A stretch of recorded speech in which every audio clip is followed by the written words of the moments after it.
La situación está centrada por los ciudadanos. La situación está centrada por los problemas que tenemos que afrontar. La situación está centrada por la responsabilidad del Gobierno y, en concreto, por la responsabilidad de dar respuesta a esas necesidades. Todos se pueden sentar a la mesa, ellos también. Yo no creo que haya que hacer de esto un punto y final. Esto es un punto y seguido. Y desde luego yo voy a seguir trabajando por los consensos. Yo voy a seguir trabajando por los acuerdos. Yo voy a seguir trabajando por hacer las cosas como se deben hacer.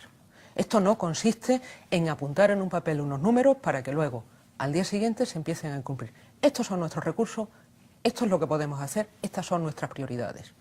Las necesidades de los ciudadanos, el acompañamiento a las empresas, el impulso a la producción y sobre todo el apoyo a aquellos sectores que realmente crean riqueza, eso es lo que podemos hacer. Cumplir sin recortar. Cumplir sin imponer ningún sacrificio a los ciudadanos.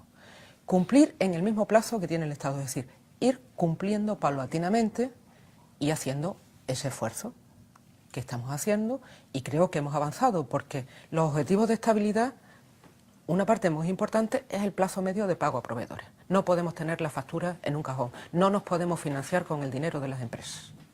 Nos tenemos que financiar como se financia una empresa también, con transparencia, y eso lo hemos hecho. Lo que son servicios fundamentales para la igualdad de los extremeños no se van a recortar.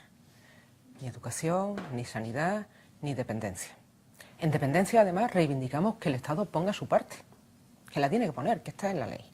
Un ejercicio de racionalidad y, sobre todo, de elección de prioridades. Y yo creo que nuestras prioridades están claras, creo que los ciudadanos las conocen, que además gozan de la recuperación de esos derechos, y creo que además también es el momento de ese impulso a la productividad y a la actividad económica en la medida que estos presupuestos permiten.